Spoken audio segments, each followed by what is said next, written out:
Yo, yo, yo. Easy, breezy, beautiful.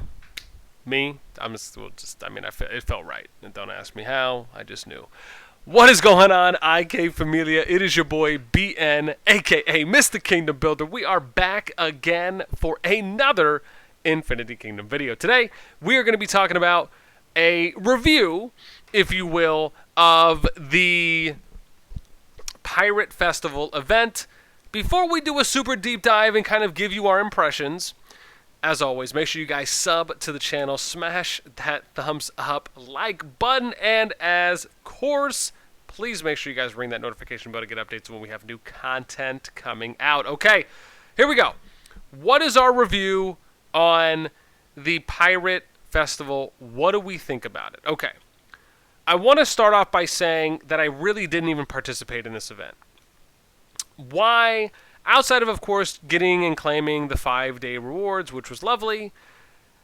You know what? Even though I could have done these for the island festivals, right? Being able to get some of these things, the challenge for me really came in is that unlike other seasonal events that we've seen, you had to actually do each of these during that 24-hour time period that you were at each island across the 5 days. Meaning that if you didn't fill and do every single one of these, right, you wouldn't get what was inside the chests. Now keep in mind, right, the rewards are decent. They're not bad.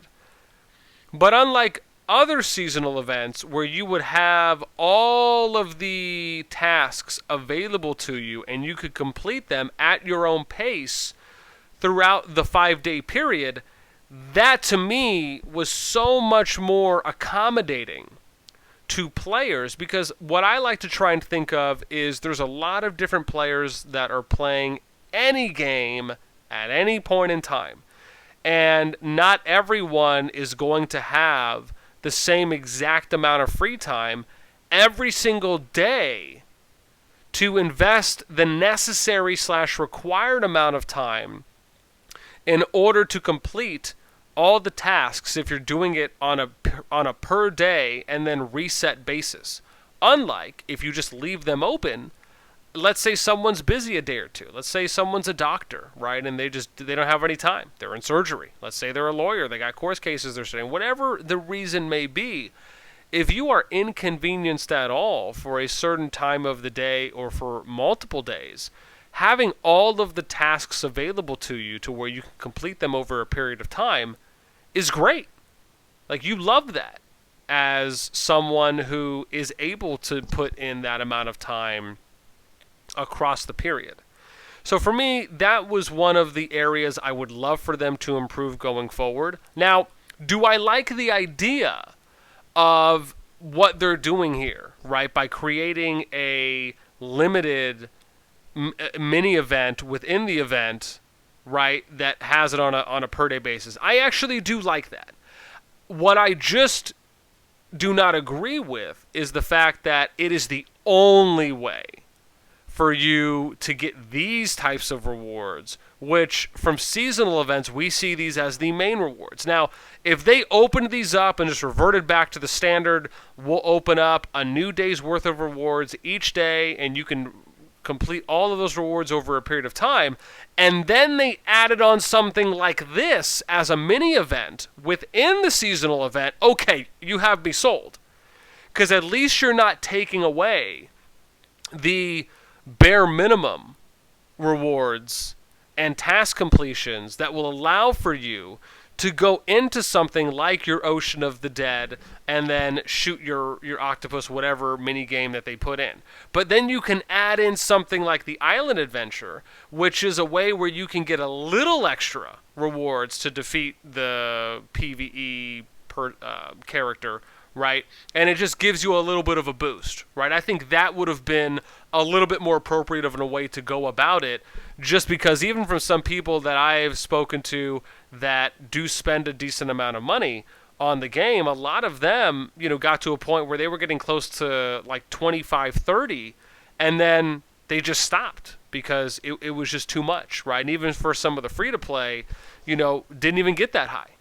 You know, you look at myself, I didn't even participate. I mean, if you compare this to the Hunter Festival event where we had to shoot the bow and arrow at the target, right, that event I was able to get farther in than arguably maybe this event. I've heard some people tell me this event is a little harder than the Hunter Festival event. So again, then we get to Kingdom Bounty. Now, I want to say something about Kingdom Bounty because this is something that I found to be very... I don't know, right? Because anytime I click on one of these, this is the kicker for me. Anytime I come to Kingdom Bounty, if I clicked on any of these, right? For I shouldn't say any, the majority of these, it would immediately take me to go and have to attack and do this gnome assault. Now, yes, you could make the argument this was supposed to be a rally type thing, but until I could complete this, I couldn't do anything else. And I've come back to this about 4 times now, and I tried to solo it by myself. Of course, I don't have a march that's stronger than the 133 recommended power. Again, understanding that this is more of a rally type thing, because they give you the option to do that, so it kind of goes without saying if you don't have a troop power that's strong enough. But the fact is I felt, honestly, and like this event is supposed to be the event that is arguably easier to do than getting materials to defeat the PvE character / monster, right? And you could see I only got to 11, right? Every time they've done one of these for the last 2 to 3 events, I've always maxed it out, right? Even though it took me near up until the last day, I was still able to. So again, a little bit of a letdown for me here on this event. Again, I would love to even hear, did some of you have similar trials and tribulations that I did on the Kingdom Bounty portion? Or am I just maybe on an island by myself here? But please let me know, right, what you think. Because I just felt that this tab within the Pirate Festival event was, again, just lackluster for me. Then we get to Ocean of the Dead, right? And I actually I will tell you this. I love these little mini games, right? I'm a fan of these. I like how they come out and they give you the 3 tiers. I like how you can use it for green gems. You can pay the $14.19.99, and then you can unlock, or however much, right, you pay, you unlock the 3rd column, right? I even think some of the rewards are pretty good as well. But again, the challenge here is that if you can't get enough of these explosive shots or the solid shots, right, from the ammunition factory, right, because again, you have to get hardened metal, or hardened metal, and then you have to get the heavy stone blocks, right? Now, in this situation, hardened metal is the one you really need. When you look through here, you get hardened metal from doing these daily achievements, right? And even though you get a good amount, you still have to be on to complete these every day. It goes right back to it.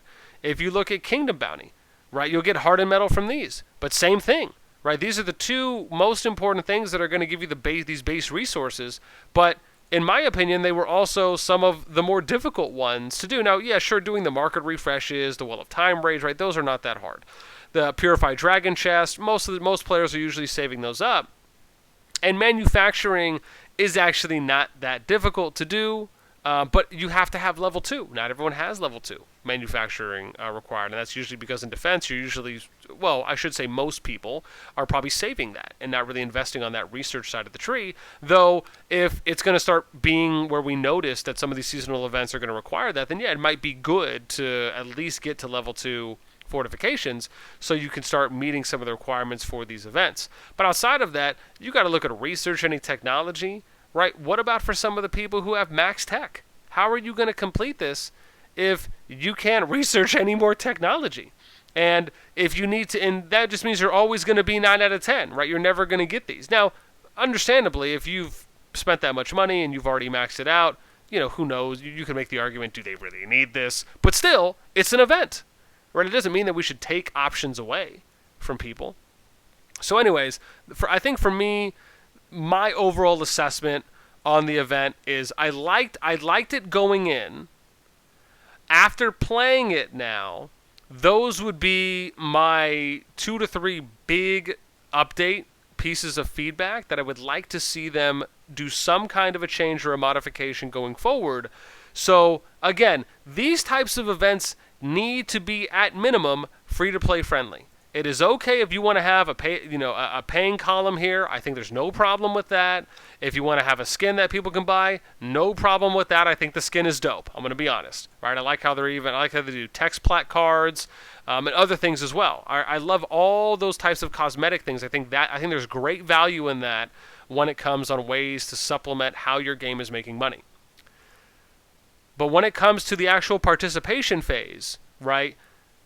These types of seasonal events, even if they are challenging, right, need to be set up to where any player, specifically free to play, because everyone is free to play by default, right, until you spend money, is they need to be able to max these events out, right? Even if it takes them up to the last hour of the event, even if they have to spend a little bit of resources to do it, right? There's nothing wrong with that. Like I said, if you need to use some speed ups for Dragon Chest, that's fine. You need to use a couple of your Well of Time resources to get more raids, that's fine.